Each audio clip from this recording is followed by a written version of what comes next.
السلام علیکم ورحمۃ اللہ وبرکاتہ۔ الاشباہ والنظائر صفحہ نمبر 57۔ بسم اللہ الرحمن الرحیم۔ واما حقوق اللہ تعالی فلا تقبل الاسقاط من العبد۔ فرماتے ہیں رہے حقوق اللہ تو حقوق اللہ وہ اسقاط کو قبول نہیں کرتے بندے کی طرف سے، یعنی بندہ اگر حق اللہ کو ساقط بھی کر دے تو اب وہ ساقط نہیں ہوتا۔ جیسے کہ کسی پر زنا کی تہمت لگائی گئی تو اب مقذوف نے جو ہے تہمت لگانے والے کو معاف کر دیا تو یہ حق اللہ ہے، یعنی 80 کوڑے جو تہمت کی حد ہے وہ لگتی اس پر، تو یہ حق اللہ کو اس نے ساقط کر دیا تو یہ ساقط نہیں ہوا۔ اگر بعد میں یہ مطالبہ کرتا ہے تو اس پر حد لگائی جائے گی، لیکن ہاں اگر مطالبہ نہ کرے تو معافی کے بعد حد نہیں لگائی جائے گی۔ فرماتے ہیں لو افل مقذوف، کہ اگر مقذوف نے تہمت لگائے ہوئے نے قاذف کو معاف کر دیا، ثم عادا، پھر وہ یعنی لوٹا و طلبہ اور اس نے مطالبہ کیا، حد کا مطالبہ کیا تو حدا، اس کو حد لگائی جائے گی۔ لیکن لا یقام بعد عفوہ لفقد الطلب، لیکن اگر وہ مطالبہ نہ کرے تو اب اس کے معاف کرنے کے بعد حد قائم نہیں کی جائے گی مطالبہ نہ ہونے کی وجہ سے۔ فرماتے ہیں واما ما لیس بلازم من العقود فلا یتصف بالاسقاط۔ فرماتے ہیں رہے وہ عقود کے جو لازم نہیں ہیں، تو جو عقود لازم نہیں ہیں تو وہ ساقط کرنے کے ذریعے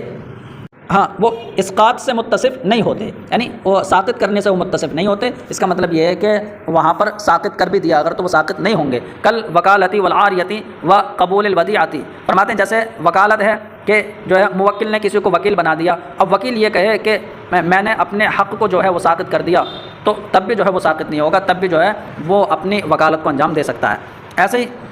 اگر جو ہے مگنی کے طور پر عاریت پر کسی چیز کو لیا تو جو لینے والا ہے اسے مستعیر کہتے ہیں اور جس نے دیا ہے وہ معیر ہے۔ تو اگر مستعیر یہ کہے کہ جو میں نے عاریت پر چیز لی ہے میں نے اس سے نفع اٹھانے کا جو میرا حق ہے میں نے اس حق کو ساقط کر دیا تو یہ ساقط نہیں ہوگا جب تک کہ معیر واپس نہ لے لے، یعنی وہاں پر موکل جو ہے حق کو باطل کرے گا، یہاں معیر واپس لے گا۔ وہ ایسے ودیعت کو قبول کرنا، تو کسی نے اگر دوسرے کے پاس ودیعت کے طور پر کوئی چیز رکھی تو ودیعت اس نے قبول کی تو اب ودیعت قبول کر لی، اب بعد میں جو ہے اپنے اس حق کو ساقط کرتا ہے کہ میں نے ودیعت قبول کرنے کا حق ساقط کیا، تب بھی جو وہ ساقط نہیں ہوگا جب تک کہ جو ہے جو ودیعت پر رکھنے والا ہے وہ واپس نہ لے۔ ایسے ہی فرماتے ہیں اما حق الاجارہ، رہا اجارے کا حق تو مناسب یہ ہے کہ یہ بھی ساقط نہ ہو الا بالاقالۃ، مگر اقالے کے ذریعے۔ یعنی اگر کرائے پر لینے والے نے یہ کہا کہ میں نے یعنی جو میں فائدہ اٹھاؤں گا نا کرائے پر لے کے تو میں نے اپنے حق کو ساقط کیا ہے تو اب وہ ساقط نہیں ہوگا۔ علماء کا اس بات پر اجماع ہے کہ اجارہ فسق کو قبول کرتا ہے، مطلب اقالے کے ذریعے ساقط ہوگا۔ وقد وقع الاشتباہ فی مسائل، فرماتے ہیں اور کچھ مسائل میں اشتباہ ہوا اور ان کے بارے میں کثرت سے سوال ہوئے، وکثرت سوال عنہا، اور میں نے ان میں یعنی تفتیش اور جستجو کے بعد بھی جو ہے کوئی صریح حکم نہیں دیکھا۔ اب وہ کیا ہے مسئلہ؟ تو یہ ہے کہ ان بعض الذریۃ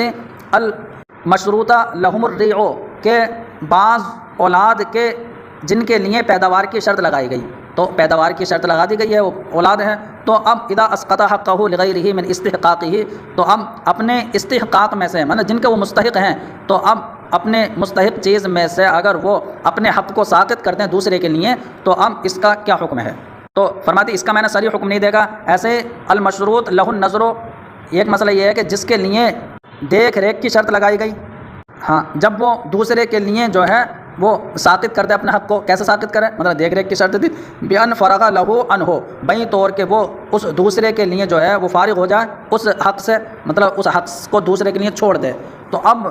اس کا کیا حکم ہے؟ یعنی میں نے صریح حکم نہیں دیکھا۔ الا ان فی الیتیمۃ وغیرہ، مگر یتیمہ وغیرہ میں یہ ہے کہ جس کے لیے دیکھ ریکھ کی شرط لگائی گئی، جب اذا فوضہ لغیرہ، جب وہ اس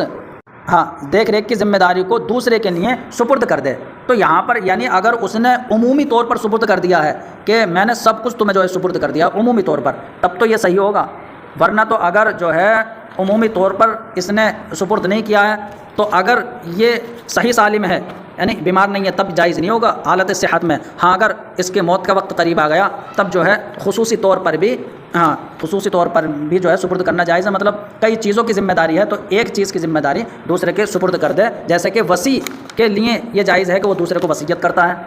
کسی خاص چیز کی. فرماتے ہیں کہ فَإِنْ كَانَتْ تَفْوِيضُ لَهُ عَلَى وَجْهِ الْعُمُومِ، تو اگر دوسرے کے لیے سپردگی عمومی طور پر ہے تب تو یہ سپردگی صحیح ہے. وَإِلَّا، ورنہ یعنی اگر عمومی طور پر نہیں ہے تو اگر فَإِنْ كَانَ فِي صِحَّتِهِ، تو اگر یہ دوسرے کے لیے جو ہے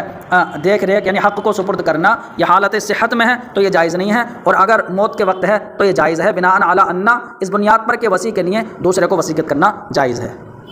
ہاں، وفی القنیۃ اذا عزل الناظر المشروط له النظر عن نفسه لا ينعزل. فرماتے ہیں قنیہ میں یہ ہے کہ ناظر کے جس کے لیے دیکھ ریکھ کی شرط لگائی گئی، جب وہ یعنی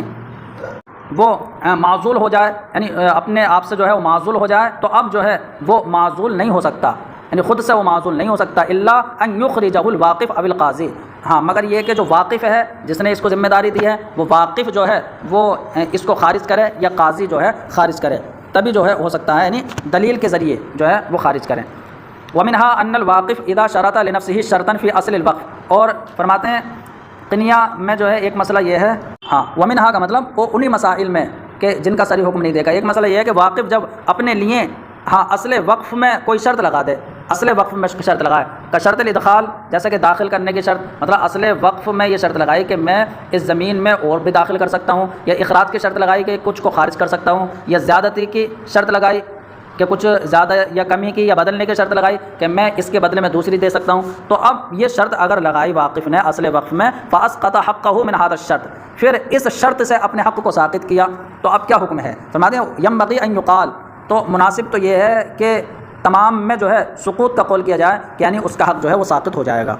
لیکن علامہ حموی یہ فرماتے ہیں کہ یہاں پر یہ جو ہے تمام میں سقوط کا قول کیا جائے یعنی یہ نہیں ہو سکتا، اس لیے کہ اس بات کی صراحت ہو گئی ہے کہ واقف کی شرط جو ہے وہ شارع کی نص کی طرح ہے.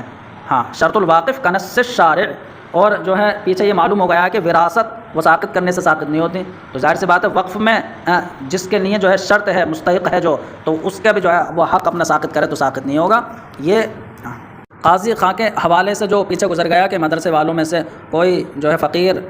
مستحق ہو جاتا ہے وقف کا تو وہ اپنے حق کو باطل نہیں کر سکتا، تو بتا رہے ہیں وہ بھی اس بات پر شاہد ہے کہ وہ اپنے حق سے بری نہیں ہو سکتا.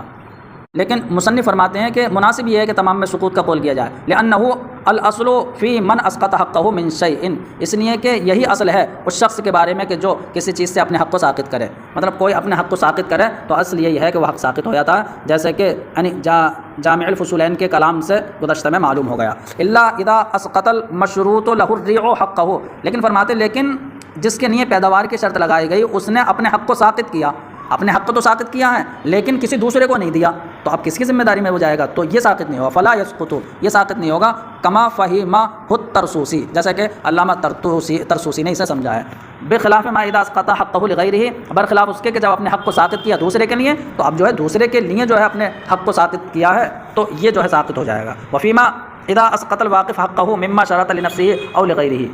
ہاں فرماتے ہیں اور وفیما اذا اسقط الواقف حقه مما شرط لنفسه او لغیرہ، اور اس صورت میں کہ جب واقف نے اپنے حق کو ساقط کیا ہاں ایسی چیز میں کہ جس میں اس نے اپنے نفس کے لیے شرط لگائی تھی یا دوسرے کے لیے جو ہے شرط لگائی تھی، یعنی داخل کرنے کی یا خارج کرنے کی یا بدلنے کی اگر وقف میں شرط لگائی تھی تو اب جو ہے اگر ساقط کریں تو وہ بھی ساقط ہو جائے گا. فرماتے ہیں اگر آپ یہ کہیں کہ اذا اقر المشروط له الريع او بعض، کہ جس کے لیے پیداوار کی یا بعض پیداوار کی شرط لگائی گئی تو وہ یہ اقرار کرے کہ انه لا حق له فی، کہ اس کا اس پیداوار میں کوئی حق نہیں ہے، یا یہ کہے اور یہ کہے کہ انه یستحقه فلان، کہ فلاں شخص اس کا مستحق ہے، تو کیا اس کا حق ساقط ہو جائے گا؟ تو علامہ ابن نجیم مصری فرماتے ہیں قلت نعم، میں کہوں گا کہ ہاں وہ حق ساقط ہو جائے گا. ولو کان مکتوب الوقف بخلافہ، اگرچہ جو نوشتہ وقف ہے، وقف کا جو منشور ہے وہ اگرچہ اس کے خلاف ہو، یعنی اس کی وجہ سے جسے علامہ خصاف نے مستقل باب میں ذکر کیا ہے. ہاں اب مسئلہ یہ ہے کہ اگر کسی کی دیوار پر کسی نے یعنی لکڑیاں یا ٹہنی رکھی تو جس کی دیوار ہے تو اسے مطالبے کا حق ہے کہ وہ یہ کہے کہ اٹھا لو، اگرچہ بعد میں صلح بھی کر لیں یا وہ بری بھی کر دے، معاف کر دے، تو تب بھی جو ہے وہ مطالبے کا حق جو ہے وہ ہاں ساقط نہیں ہوگا. فرماتے ہیں واما حق المطالبۃ برفع جزوع الغیر الموضوعۃ علی حائطہ، جزوع الغیر سے ترجمہ لگاتے ہیں کہ دوسرے کی ٹہنیاں کہ جو ہاں کسی کی دیوار پر رکھی ہوئی ہیں ان ٹہنیوں کے اٹھانے کے مطالبے کا حق یعنی تو تعدین جو تعدی کے طور پر جو ہے ظلم رکھی ہوئی ہیں، تو یہ جو مطالبے کا حق ہے تو یہ ساقط نہیں ہوگا بری کرنے سے. اگر اس نے بری بھی کر دیا تب بھی ساقط نہیں ہوگا، صلح کر لی تب بھی ساقط نہیں ہوگا، یعنی بعد میں پھر اٹھوا سکتا ہے. نہ معاف کرنے سے ساقط ہوگا اور نہ بیع سے نہ اجارے سے. یعنی کہ جن دیواروں پر ٹہنیاں یا لکڑیاں رکھی ہوئی ہیں اس دیوار کو اگر بیچ دیا یا کرائے پر دے دیا تو تب بھی جو ہے بیع سے یا اجارے سے جو ہے اس کے مطالبے کا حق یہ ساقط نہیں ہوگا. جیسے کہ اس کو علامہ امام بزازی نے استحقاق کی فصل میں ذکر کیا ہے، فغتنم ھذا التحریر. تو علامہ ابن نجم فرماتے ہیں اس تحریر کو غنیمت جان، اس لیے کہ یہ اس تصنیف کے مفردات میں سے ہے، یعنی اور کہیں پر نہیں ہے. ہاں انشاءاللہ تعالی ولا حول ولا قوت الا باللہ العلی العظیم. وفی ایضاح الکرمانی من السلمی، اور ایضاح الکرمانی کے باب السلم میں یہ مذکور ہے کہ لو قال رب السلم اسقطت حقی فی التسلیم فی ذالک المکان اب البلد لم یسقط، کہ اگر رب السلم نے یہ کہا کہ، فرماتے ہیں کہ اگر رب السلم نے یہ کہا کہ، رب السلم کون ہے؟ یعنی مشتری. تو اس نے چونکہ ثمن کو ادا کر دیا ہے، مبیع جو ہے بعد میں وہ مسلم الیہ یعنی بائع سپرد کرے گا. اب جس جگہ میں سپرد کرے گا تو مشتری یہ کہے کہ چلو میں نے اپنے حق کو ساقط کر دیا اس جگہ میں، تو بتانے تب بھی یہ ساقط نہیں ہوگا، یہ کہہ سکتا ہے کہ مجھے اسی جگہ میں دو. فرماتے ہیں اسقطت حقی، اگر رب السلم نے کہا کہ میں نے اپنے حق کو ساقط کر دیا اس جگہ میں یا اس شہر میں سپرد کرنے کہ میں جو میرا حق تھا کہ آپ سپرد کریں گے اس جگہ میں، تو میں نے اس حق کو ساقط کر دیا، لم یسقط، تو یہ حق ساقط نہیں ہوگا. فرماتے ہیں وقد وقعت حادثۃ سئلت عنہا، کہ ایک واقعہ پیش آیا کہ جس کے بارے میں مجھ سے پوچھا گیا، وہ یہ کہ شرط الواقف لہو شروطا من ادخال و اخراج وغیرہما، کہ واقف نے اپنے لیے چند شرطیں لگائیں کہ میں کچھ بھی اس میں وقف میں داخل کر سکتا ہوں یا خارج کر سکتا ہوں یا تبدیلی کر سکتا ہوں. فرماتے ہیں وحکم بالوقف متضمنا للشروط حاکم حنفی، اور حنفی حاکم نے شرطوں سے متضمن وقف کا فیصلہ کر دیا، یعنی حکم سنا دیا. تو حنفی حاکم اس لیے کہا کہ شافعی حاکم ہوگا تو وہ فیصلہ نہیں کرے گا، اس لیے کہ واقف کی شرط جو ہے وہ جائز نہیں ہے، لیکن احناف کے یہاں ہے. تو فرماتے ہیں ثم رجع الواقف عما شرطہ لنفسه من الشروط، پھر واقف نے اس سے رجوع کیا جو اس نے اپنے لیے چند شرط لگائی تھیں. تو اب یہ رجوع اس کا صحیح ہوگا یا نہیں، یہ مجھ سے پوچھا گیا.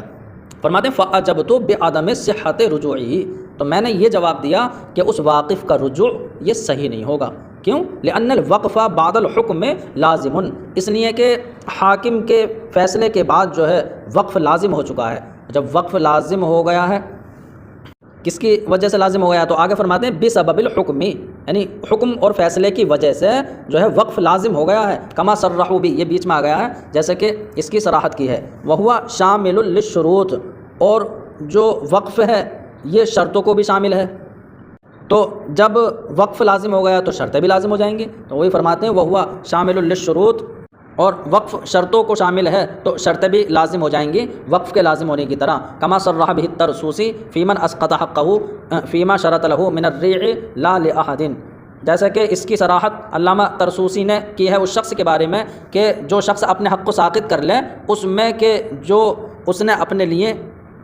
پیداوار میں سے شرط لگائی، یعنی پیداوار میں جو اس نے اپنے لیے شرط لگائی کہ میں اس میں تصرف وغیرہ تبدیلی وغیرہ کر سکتا ہوں، تو یہ جو شرط لگائی پھر اپنے حق کو ساقط کیا اس انسان نے، لا لاحد، تو اپنے حق کو ساقط کیا اور کسی دوسرے کے لیے حق کو ساقط نہیں کیا. تو اب فرماتے ہیں فإنه قال بعدم السقوط، تو علامہ ترسوسی نے وہ عدم سقوط کا قول کیا ہے کہ وہ یعنی دوسرے کو کیے بغیر جو ہے اپنے حق کو ساقط نہیں کر سکتا. اگر غیر کے لیے دوسرے کے لیے ساقط کرے تب ساقط ہو جائے گا. تو فرماتے ہیں اس کی علت بھی یہ ہے کہ ان الاشتراط له صار لازما، کہ واقف کا اپنے لیے شرط لگانا یہ لازم ہو گیا ہے وقف کے لازم ہونے کی طرح. کما ان المشروط له لا يملك اسقاط ما شرط له فقد الشارط، تو فرماتے ہیں یہ ایسا ہی ہے جیسا کہ جس کے لیے شرط لگائی گئی تو کسی کے لیے جو ہے دوسرے نے شرط لگائی تو جو مشروط لہو ہے وہ اپنے حق کو ساقط نہیں کر سکتا، تو جو شرط لگا رہا ہے اپنے لیے تو وہ بھی اپنے حق کو ساقط نہیں کر سکتا. فرماتے ہیں ایسا ہی ہے کہ مشروط لہو لا یملک اسقاط ما، اس کو ساقط کرنے کا حق نہیں رکھتا ہے، ساقط کرنے کا مالک نہیں ہے کہ ما شرط لہ، جو اس کے لیے شرط لگائی گئی. فقد الشارط، تو ایسے ہی شرط لگانے والا یعنی اپنے لیے شرط لگانے والا بھی جو ہے وہ ساقط کرنے کا حق نہیں رکھے گا۔ اور یہ بات کہ جب وقف لازم ہو گیا تو شرط بھی لازم ہو گئی، تو اب اس شرط کو جو ہے وہ ساقط نہیں کر سکتا، تو اس پر دلالت کر رہا ہے وہ بھی کہ جو ہم نے ایضاح الکرمانی کے حوالے سے نقل کیا ہے وہ کیا ہے، یعنی جو اوپر ذکر کیا ہے کہ رب السلم کا اپنے حق کو ساقط کرنا، تو اس نے کہا کہ جو مسلم الیہ معین جگہ میں دے گا تو وہ کہے کہ چلو تم مت دینا، میں نے اپنے حق کو ساقط کر دیا، تو یہ ساقط نہیں ہو سکتا، تو یہ بھی اس پر دلالت کر رہا ہے۔ وہی فرماتے ہیں کہ رب السلم کا اپنے حق کو ساقط کرنا مما شرط لہو، اس میں کہ جو اس نے اپنے لیے شرط لگائی، یعنی مسلم فی کو سپرد کرنے کی معین جگہ میں، کہ معین جگہ میں مسلم فی کو تم سپرد کرنا، تو اب فإنہ یدل، تو بے شک یہ ایضاح الکرمانی کے حوالے سے جو یہ نقل کیا مسئلہ، یہ بھی اس بات پر دلالت کرتا ہے کہ شرط جب اذا کان فی ضمن لازم، کہ شرط جب لازم کے ضمن میں ہو فإنہ یلزم، تو وہ شرط بھی لازم ہو جاتی ہے۔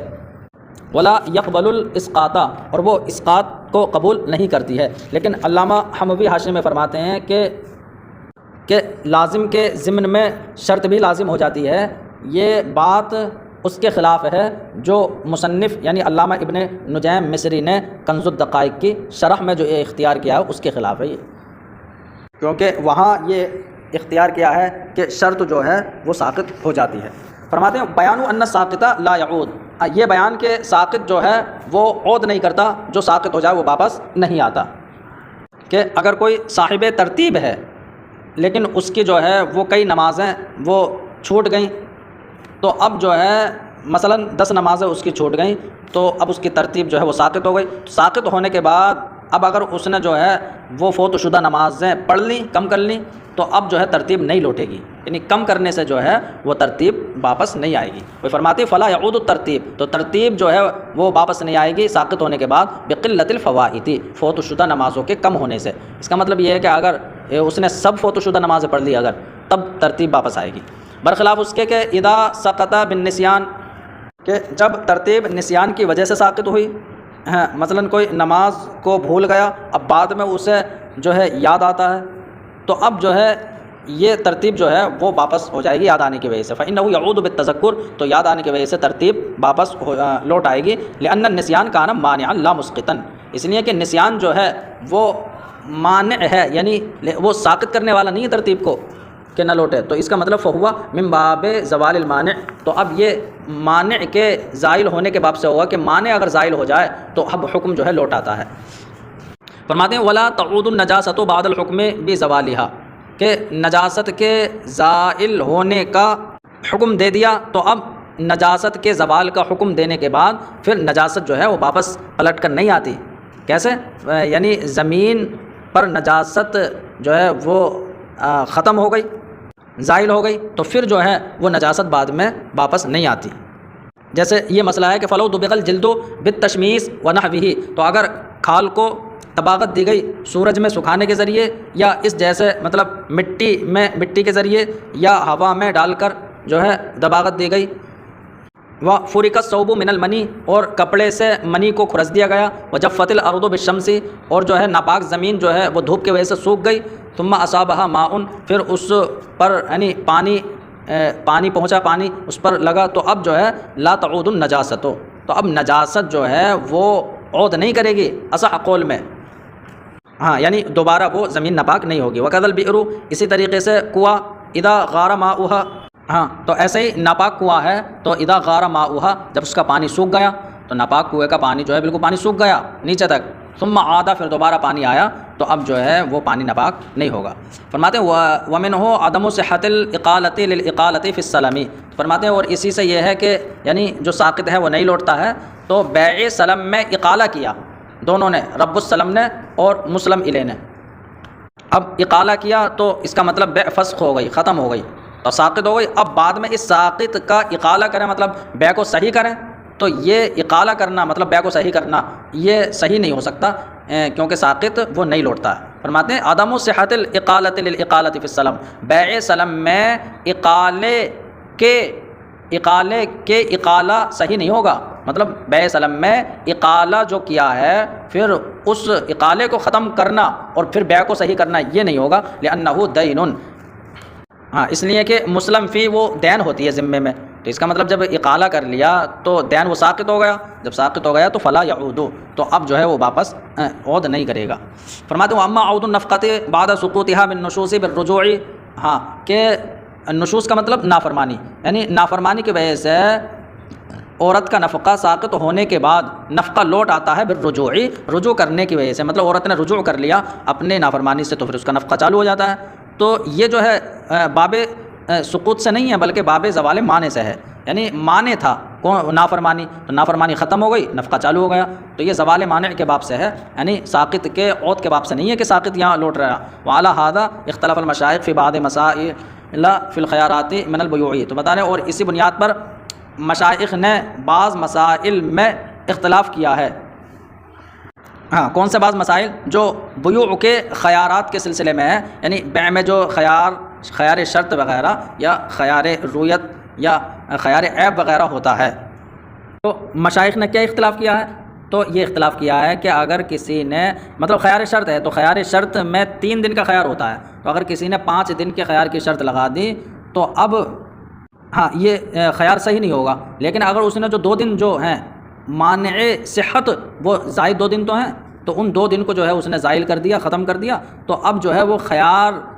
شرط جو ہے وہ واپس ہوگا یا نہیں؟ تو بعض علماء یہ فرماتے ہیں کہ وہ یعنی لوٹ آئے گا کیونکہ مانع ختم ہو گیا ہے، اور جو علماء کہتے ہیں کہ نہیں لوٹے گا وہ یہ کہتے ہیں کہ ساقط نہیں لوٹتا۔ تو جنہوں نے جو ہے زوال مانع کے باب سے مانا تو انہوں نے کہا کہ لوٹ آئے گا جیسے امام اعظم فرماتے ہیں، اور جنہوں نے یہ کہا نہیں لوٹے گا تو انہوں نے ساقط کے باب سے مانا جیسے کہ امام ظفر کہتے ہیں۔ فرماتے ہیں فمنہم من قال، تو کچھ علماء نے تو یہ کہا کہ خیار جو ہے لوٹ آئے گا اس بات کی طرف نظر کرتے ہوئے کہ انہ مانع، کہ یعنی جو 2 دن جو زائد تھا وہ مانع تھا وہ ختم ہو گیا، تو فعمل المقتضی، تو اب مقتضی کو عمل دیا جائے گا، جو 3 دن ہیں یعنی ان 3 دن تو مقتضی ہیں تو ان پر عمل کیا جائے گا۔ اور بعض نے کہا کہ وہ خیار واپس نہیں لوٹے گا اس بات کی طرف نظر کرتے ہوئے کہ انہ ساقط، کہ وہ ساقط ہے، اور ساقط جو ہے وہ واپس نہیں لوٹتا ہے، اور ہم نے اس کو شرح میں ذکر کر دیا ہے۔ فرماتے ہیں والاصل، اور اصل کلیہ یہ ہے کہ ان المقتضی للحکم ان کان موجودا والحکم معدوم فهو من باب المانع، کہ حکم کا مقتضی اگر موجود ہو تو حکم کیا ہے؟ جیسے پیچھے نفقہ ہے تو نفقے کا مقتضی یعنی عورت کی ذات موجود ہے اور حکم معدوم ہے یعنی نفقہ نہیں دیا جا رہا ہے، تو یہ مانع کے باب سے ہے۔ اس کا مطلب یہ ہے کہ اگر نافرمانی ختم ہو جاتی ہے تو اب عورت کو نفقہ ملنا چالو ہو جائے گا۔ وَإِنْ عَدَمَ الْمُقْتَضِي، اور اگر مقتضی یعنی حکم کا مقتضی موجود نہ ہو، جیسے کہ بیع سلم میں اقالہ کر لیا، تو اقالہ اگر کر لیا تو پھر تو بیع سلم ہی ختم ہو گئی، تو یہ ساقط کے باب سے ہے، اب یہ جو ہے یہ عود نہیں کرے گی، یعنی یہ ساقط واپس نہیں آئے گا۔ وقد وقعت حادثۃ الفتویٰ، مصنف فرماتے ہیں کہ یعنی ایک فتوے کا مسئلہ جو ہے وہ پیش آیا، وقعت حادثۃ الفتویٰ، یعنی ایک جو ہے مسئلہ پیش آیا کہ کسی نے عام طور پر جو کسی کو بری کر دیا کہ میرا تجھ پہ جو بھی آ رہا تھا میں نے بری کر دیا، پھر بعد میں جس مال سے بری کیا اس کا اقرار کرتا ہے کہ نہیں میرے تجھ پر اتنے آتے ہیں، تو جو بری کر دیا وہ ساقط، اور جب اقرار کر رہا ہے تو ساقط ہونے کے بعد کیا لوٹے گا یا نہیں؟ تو مصنف فرماتے ہیں میں نے جواب دیا کہ نہیں لوٹے گا۔ فرماتے ہیں ابراؤہ عامن، ایک انسان کا عمومی طور پر دوسرے کو بری کر دینا، اچھا ثم اقرہ، اچھا یہ ابراہ ہونا چاہیے، یعنی ایک انسان نے دوسرے کو یعنی عام طور پر جو ہے وہ بری کر دیا، ثم اقرہ بعدہ، پھر جس مال سے بری کیا اس مال کا جو ہے بعد میں اقرار کیا عمومی طور پر کہ جو کچھ بھی میں نے بری کیا تھا میں اس کا اقرار کرتا ہوں وہ میرا تجھ پر ہے، تو فہل یعود بعد سقوط کلہ، تو تمام ساقط ہونے کے بعد وہ اقرار کی وجہ سے لوٹے گا یا نہیں؟ تو فعجب، تو میں نے جواب دیا بأنہ لا یعود، کہ اب جو ہے کہ جس مال سے بری کر دیا ہے وہ نہیں لوٹے گا، لما یعنی تو اس کی وجہ سے میں نے جواب دیا کہ جو جامع الفصولین میں ہے، وہ کیا ہے جامع الفصولین میں؟ یہ ہے کہ برہنا انہ ابرأنی من هذه الدعوہ، یعنی اس میں یہ مسئلہ ہے کہ کسی نے برہان اور دلیل اس بات پہ پیش کی کہ فلاں شخص نے مجھ کو جو ہے اس دعوے سے بری کر دیا ہے، یعنی اس دعوے سے کہ جس پر دعویٰ کیا جائے، ہاں تو یعنی فلاں شخص نے مجھ کو جو ہے بالکل بری کر دیا ہے اس مال سے، ہاں تو اب ثم ادعا المدعی ثانیا، پھر جس نے بری کیا ہے وہ مدعی دوبارہ یہ دعویٰ کرے کہ انہ اقر لی بالمال بعد ابراہی، کہ میں نے تو بری کر دیا تھا، مدعی کہہ رہا میں نے تو بری کر دیا تھا لیکن میرے بری کرنے کے بعد اس نے جو ہے مال کا اقرار کر لیا، جو یہ کہہ رہا ہے کہ مجھے بری کر دیا اس نے بعد میں اقرار کر لیا، یہ اس نے مدعی نے کہا۔ اب فلو قال المدعا علیہ، اب مدعا علیہ بولا کہ ابرأنی، اس نے مجھ کو بری تو کیا تھا بری کیا، وقبلت الابراء اور میں نے بری کرنے کو قبول بھی کر لیا تھا، او قالا یا یہ کہے کہ میں نے صدق تو ان نے مجھے بری کیا اور میں نے اس کی تصدیق کی، تو اب ظاہر سی بات ہے جب بری کر دیا اور بری کو کرنے کو قبول بھی کر لیا تو بعد میں جو ہے وہ اقرار صحیح نہیں ہوگا، لا یصح هذه الدفع، تو اب جو ہے یہ دفع کرنا صحیح نہیں ہوگا، یعنی اس کے مال کا دینا صحیح نہیں ہوگا، کا مطلب اقرار کا دعویٰ صحیح نہیں ہوگا، کیوں؟ کیونکہ وہ ساقط ہو چکا ہے اور ساقط ہونے کے بعد جو ہے وہ اب مال واپس نہیں ہوگا۔ وَلَوْ لَمْ يَقْبَلْهُ يَصِحُ الدَّفْعُ، ہاں بتا رہے اگر مدعا علیہ یہ کہے کہ اس نے مجھ کو بری کر دیا تھا لیکن جو ہے میں نے قبول نہیں کیا تھا، تو اب اس نے قبول نہیں کیا تو اب یہ احتمال ہے کہ ہو سکتا ہے کہ یعنی اس نے تو بری کیا مدعی نے لیکن اس نے رد کر دیا ہو، جب رد کر دیا ہو تو پھر بری کرنا صحیح نہیں ہوگا، اب بعد میں اگر یہ اقرار کر رہا تو پھر اس اقرار کی وجہ سے جو ہے اسے واپس دینا پڑے گا۔ وہی فرماتے ہیں کہ اگر مدعا علینا یعنی بری کرنے کو قبول نہیں کیا تو اب مال کا دینا وہ صحیح ہو جائے گا، یعنی لاحتمال ردی، رد کا احتمال ہونے کی وجہ سے کہ ہو سکتا ہے اس نے جب قبول نہیں کیا ہے تو بری کرنے کو رد کر دیا ہو تو رد کا احتمال ہے۔ والابراء یرتد بالرد، اور بری کرنا جو ہے نا وہ رد کرنے سے رد ہو جاتا ہے، ہو سکتا ہے اس نے رد کر دیا ہو تو اب مال اس پر باقی رہے گا، کس پر؟ مدعا علیہ پر مال باقی رہے گا کیونکہ اس نے اقرار کیا ہے۔ وفي التاتار خانیہ من کتاب الاقرار، اور تاتار خانیہ کے کتاب الاقرار میں یہ ہے کہ لو قالا، کہ اگر کسی نے کہا کہ لا حق لی علیک، میرا تجھ پر کوئی حق نہیں ہے، میرا تجھ پر کوئی حق نہیں ہے، یہ کہا، پھر اس نے کہا کہ حق تو نہیں ہے لیکن ایسے جو ہے مجھے خوش کرنے کے لیے تو گواہی دے دے کہ میرا تجھ پر 1000 روپے 1000 درہم ہے، میرے تجھ پر 1000 درہم ہے، اس بات کی بس گواہی دے دے۔ تو پہلے تو یہ کہہ دیا میرا تجھ پر حق نہیں ہے، پھر کہتا ہے یہ بھی گواہی دے دے کہ میرے تجھ پر 1000 درہم ہے، تو اب بات میں یہ تضاد ہو گیا، یہاں پر کچھ فقال تو یعنی کچھ لازم نہیں ہوگا، تو اگر اس دوسرے آدمی نے یہ کہا کہ ہاں ٹھیک ہے تیرا مجھ پر کوئی حق نہیں ہے، ثم اشہدہ، پھر اس نے یہ گواہی دی کہ ان لہو علیہ ہاں الفا درہم، کہ اس پر یعنی اس کے مجھ پر 1000 درہم ہیں، یہ اس طریقے سے کہہ دیا۔ والشہود یسمعون ذلک کلہ، اور جو گواہ جو اس وقت حاضرین ہیں گواہ وہ ان تمام گفتگو کو باتوں کو سن رہے ہیں، تو فہذا باطل، یہ باطل ہوگا، یعنی ولا یلزمہ شیء، اس پر کچھ لازم نہیں ہوگا۔ ولا یسع الشہود ان یشہدوا علیہ، اور گواہ جو ہے اس بات پر گواہی دینے کی بھی وسعت نہیں رکھتے ہیں، یعنی ان کے لیے جائز بھی نہیں ہے، کیوں؟ کیونکہ دعوے میں تضاد ہے، تو یہ اذا تعارض تساقطا، یعنی یہ باطل ہو جائے حکم۔ فرماتے ہیں وفرعت علی قولہم الساقط لا یعود، اور فقہا کا یہ قول کہ ساقط جو ہے وہ یعنی واپس نہیں ہوتا، تو یہ فقہا کے اس قول پر میں نے تفریع کیا ہے، فقولہم، فقہا کے اس قول کو کہ اذا حکم القاضی برد شہادت شاہد، کہ جب قاضی نے شاہد کی شہادت کے رد ہونے کا فیصلہ کر دیا اہلیت کے موجود ہونے کے باوجود، اب اہلیت شہادت کے پائے جانے کے باوجود شہادت کو رد کر دیا، اب یا تو فسق کی وجہ سے یا تہمت کی وجہ سے، تو اب ظاہر سی بات ہے جب رد کر دیا تو اسی مسئلے میں جو ہے شہادت مقبول نہیں ہوگی، ہاں دوسرے مسئلے میں اگر شہادت دے تب مقبول ہوگی۔ فإنه لا يقبل بعد ذلك في تلك الحادثہ، تو اب بتانے اسی مسئلے میں بعد میں شہادت جو ہے شہادت کو قبول نہیں کیا جائے گا، تو یہ تفریع ہے کہ ساقط جو ہے وہ واپس نہیں آتا اس کی۔ فرماتے ہیں بیان ان الدراہم الضیوف کالجیاد، اور یہ بیان ہے کہ الدراہم الضیوفہ، کہ کھوٹے درہم جو ہیں وہ عمدہ کی طرح ہیں۔ فرماتے ہیں کہ یہ چند مسائل میں ہے ایسا کہ جن میں کھوٹے عمدہ کی طرح ہیں، چند مسائل میں ہے کہ جن کو میں نے کنز الدقائق کی شرح کے کتاب البیوع میں ذکر کیا ہے۔ فرماتے ہیں بیان ان النائم کالمستيقظ فی بعض المسائل، ہاں یہ بیان کہ سونے والا بیدار کی طرح ہے بعض مسائل میں، تو والوالجی نے اپنے فتاویٰ کے آخر میں فرمایا کہ نائم مستيقظ کی طرح ہے 25 مسئلوں میں۔ پہلا کہ یہ ہے کہ اذا نام الصائم علی القفا، کہ وفوہ مفتوحۃ، کہ جب روزے دار وہ گدی پر سویا، اس کا مطلب یعنی وہ بالکل چت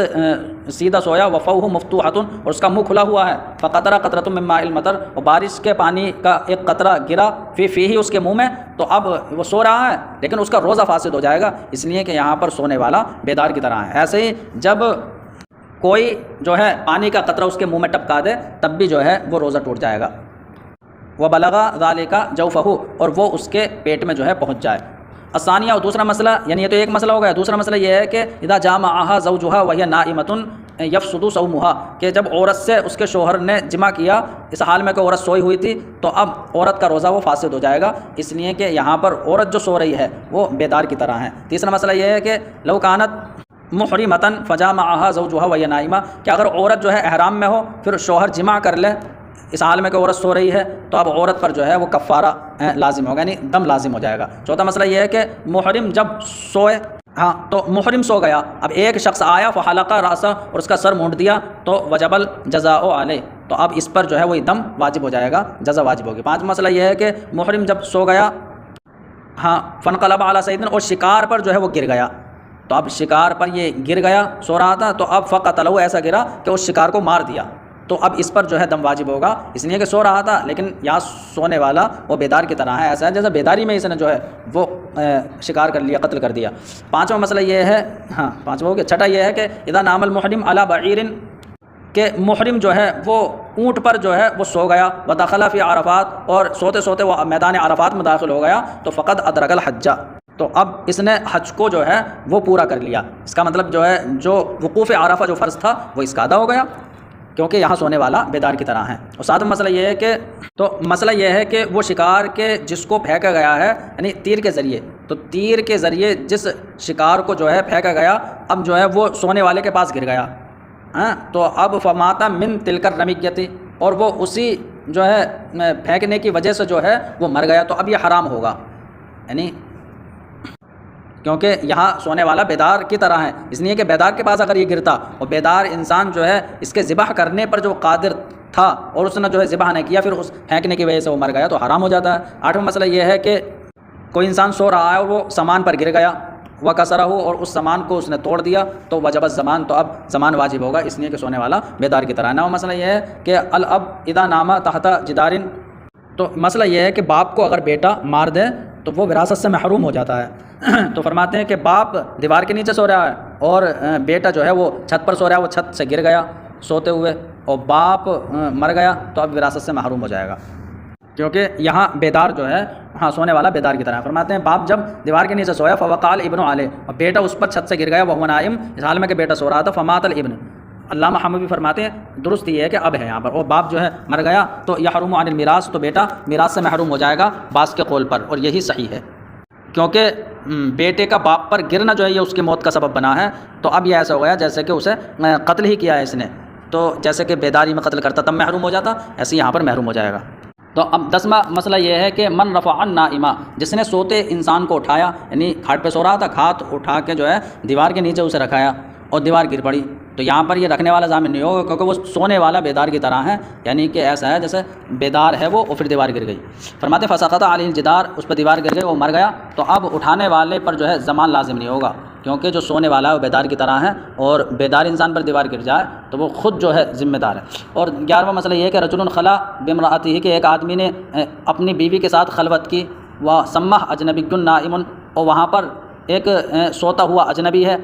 تو اب یہاں پر اس کی خلوت صحیح نہیں ہوگی، کیونکہ بیدار جو ہے یہاں پر سونے والا بیدار کی طرح ہے، تو کسی کی بیداری میں جو ہے خلوت کیسے ہو جائے گی۔ اور 12واں مسئلہ یہ ہے کہ رجل نام فی بیت، کہ ایک آدمی گھر میں سویا ہوا تھا، اس کی بیوی آئی ومکثت عند ساعۃ، اور اس کے پاس تھوڑی دیر ٹھہری تو خلوت صحیح ہو جائے گی۔ 13واں مسئلہ یہ ہے کہ عورت سو رہی تھی گھر میں اور اس کے پاس شوہر داخل ہوا، اس کے پاس تھوڑی دیر ٹھہرا، تب خلوت صحیح ہے، کیونکہ یہاں پر شوہر ہو یا بیوی ہو اگر نائم ہے تو وہ بیدار کی طرح ہے۔ اور 14واں مسئلہ یہ ہے کہ عورت سوئی ہوئی تھی، فجاء رضیع، تو دودھ پیتا بچہ آیا، اور وہ فرتضع من ثدیھا، اور اس کے پستان سے وہ دودھ پی لیا اس نے، تو حرمت رضاع ثابت ہو جائے گی، یعنی اس کا وہ رضاعی بیٹا بن جائے گا۔ 15واں مسئلہ یہ ہے کہ متیمم متیمم کا جانور گزرا، مرت دابتہ علی ماء، تو تیمم والا انسان تھا، تو اب جانور پر سوار، اس کا جانور جو ہے ایسے پانی پر گزرا کہ جس پانی کا استعمال ممکن تھا، تو اب وہو علیہ، اور یہ اس جانور پر سویا ہوا ہے تو اس کا تیمم ٹوٹ جائے گا، اس لیے کہ نائم مستيقظ کی طرح ہے۔ اور 16واں مسئلہ یہ ہے کہ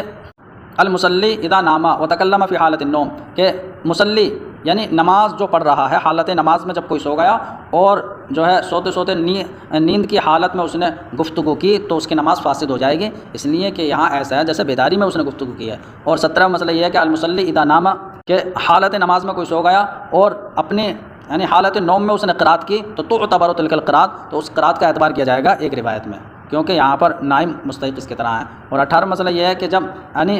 جب سوتے میں جو ہے آیت سجدہ تلاوت کی، فسمعها رجل، اور کسی آدمی نے اس سجدے کی آیت کو سن لیا تو اس پر سجدہ لازم ہو جائے گا، ہاں کیونکہ ایسے ہی ہے جیسے کہ بیدار شخص سے سنا۔ اور 19واں مسئلہ یہ ہے کہ جب یہ سونے والا یعنی جس نے آیت سجدہ پڑھی، یہ سونے والا بیدار ہوا اور ایک آدمی نے اس کی خبر دی کہ تم نے آیت سجدہ پڑھی تو کانا شمس الائمہ یفتی، تو شمس الائمہ تو یہ فتویٰ دیتے تھے کہ اس پر سجدہ تلاوت واجب نہیں ہوگا، وتجب فی بعض الاقوال، بعض اقوال میں واجب ہوگا۔ علامہ حموی فرماتے ہیں صحیح یہی ہے، یعنی عبادت کے معاملے میں احتیاط کرتے ہوئے کہ اس پر سجدہ تلاوت واجب ہوگا، کیونکہ یہاں وہ مستيقظ کی طرح ہیں۔ اور اسی پر یہ ہے کہ اگر ایک آدمی نے سونے والے کے پاس قرات کی فانتبہ، اور جو ہے وہ بیدار ہو گیا، فاخبرہ، اور پھر جو ہے اسے خبر دی کہ جو ہے میں نے آیت سجدہ پڑھی تھی، تو اب یہ بھی اسی پر ہے، یعنی اسی اختلاف پر ہے۔ شمس الائمہ تو یہ فتویٰ دیں گے کہ سجدہ واجب نہیں ہوگا اور بعض اقوال میں واجب ہوگا۔ 20واں مسئلہ یہ ہے کہ ایک آدمی نے یہ قسم کھائی کہ وہ فلاں سے بات نہیں کرے گا، اب قسم کھانے والا محلوف علیہ کے پاس آیا، یعنی یہ کہا تھا نا اس سے بات نہیں کرے گا، تو فلاں شخص کے پاس جو محلوف علیہ ہے اس کے پاس آیا اس حال میں کہ وہ سو رہا تھا، تو اب اس نے اس سے کہا کہ قم، چل اٹھ جا، یعنی قم، اٹھ جا، اور سونے والا جو ہے وہ بیدار نہیں ہوا، تو اس سے قم کہنا یہ بات تو کرنا ہے، اور اس کا سونا ایسا ہے جیسے کہ وہ جاگ رہا ہے۔ تو بعض نے یہ کہا کہ وہ حانس نہیں ہوگا، لیکن صحیح ہے کہ وہ حانس ہو جائے گا، کیوں؟ کیونکہ محلوف علیہ نائم ہے لیکن وہ مستيقظ کی طرح ہے۔ اور 21واں مسئلہ یہ ہے کہ ایک آدمی نے اپنی بیوی کو طلاق رجعی دی، اور آدمی آیا وہ مسح بشہوۃ، اور عورت سو رہی تھی، عورت کو شہوت کے ساتھ چھوا تو وہ رجعت کرنے والا ہو جائے گا۔ 22واں مسئلہ یہ ہے کہ شوہر سو رہا تھا، بیوی آئی اور اس کو شہوت کے ساتھ جو ہے بوسہ دیا، تو اب قاضی ابو یوسف کے نزدیک جو ہے وہ رجعت کرنے والا ہوگا۔ امام محمد کا اختلاف ہے۔ پھر 23واں یہ مسئلہ ہے کہ ایک آدمی جب سویا اور ایک عورت آئی اور اپنی شرمگاہ کو اس کی شرمگاہ میں داخل کیا، مرد کو اس کے فعل کا علم ہے تو حرمت مصاہرہ ثابت ہو جائے گی، یعنی اس کے اصول و فروع حرام ہو جائیں گے۔ 24واں مسئلہ یہ ہے کہ عورت جو ہے سونے والے شخص کے پاس آئی اور اس کو شہوت کے ساتھ بوسہ دیا، واتفقا، اور دونوں اس بات پر متفق ہوئے کہ یہ بوسہ شہوت کے ساتھ ہے تو حرمت مصاہرہ ثابت ہو جائے گی، یعنی اصول و فروع حرام ہو جائیں گے۔ 25واں مسئلہ یہ ہے کہ نماز کی حالت میں کوئی سو گیا واحتلم، اور جو ہے وہ منی خارج ہوئی، تو اب غسل واجب ہوگا، ولا یمکنہ البناء، اور اس کو بنا جو ہے ممکن نہیں ہے۔ تو حالت نماز میں اگر یعنی حدث لاحق ہو جائے تو پھر اسی نماز پر بنا کی جاتی ہے، لیکن چونکہ نماز میں منی کا نکلنا یہ نادر ہے، اس لیے نادر ہونے کی وجہ سے یہاں پر بنا ممکن نہیں ہوگی، بلکہ جو ہے غسل واجب ہوگا، اور جو ہے پھر بعد میں وہ بنا بھی نہیں کرے گا، السر نو نماز پڑھے گا، کیونکہ یہ نادر مسئلہ ہے۔ ایسے ہی فرماتے ہیں کہ جب اذا بقیہ نائمن، کہ جب کوئی انسان ایک دن و رات یا 2 دن رات سوتا رہا، سونے کی حالت میں رہا، تو نماز اس کے ذمے میں دین ہو کر باقی رہے گی۔ احکام المعطوہ، بورے کے احکام، فرماتے ہیں احکامہ احکام الصبی العاقل، کہ اس کے احکام وہ سمجھدار بچے کے احکام کی طرح ہیں، تو سمجھدار بچے کی طرح اگر یہ ہوگا تو اس پر جو ہے عبادت تو واجب نہیں ہوتی ہے، لیکن اگر وہ عبادت کرے گا تو صحیح ہو جائے گی۔ ایسے ہی بورے کا معاملہ ہے، تو فتصح العبادات منہ، تو اس کی طرف سے عبادات صحیح ہوں گی لیکن عبادت واجب نہیں ہے۔ وقیلا، اور بعض حضرات نے یہ کہا ہے کہ بورا وہ مجنون کی طرح ہے، تو اس کا مطلب مجنون کی طرح اگر ہوگا تو اب مجنون کی طرف سے تو عبادت بھی صحیح نہیں ہوتی اور نہ واجب ہے، تو ایسی بورے کی نہ تو عبادت صحیح ہوگی اور نہ اس پر واجب ہے۔ وکیل، اور تیسرا قول یہ ہے کہ بورا وہ عاقل بالغ کی طرح ہے، تو ظاہر سی بات ہے جب عاقل بالغ ہوگا تو عبادت بھی صحیح ہوگی اس کی طرف سے اور وہ عبادت واجب بھی ہوگی۔ وقد ذکرناہ فی النواقض من شرح الکنز، اور ہم نے کنز الدقائق کی شرح کے باب النواقض میں اس کو ذکر کیا ہے۔ مجنون کے احکام، تو فرماتے ہیں اصولیین نے مجنون کے احکام کا ذکر عوارض کی بحث میں کیا ہے، تو جو ان کا قصد کرے وہ دیکھ لے۔ وہ بیان ان الاعتبار، اور یہ بیان کے اعتبار معنی کا ہے یا لفظ کا، ہم نے اس کو نوع ثانی کے کتاب البیوع میں ذکر کر دیا ہے۔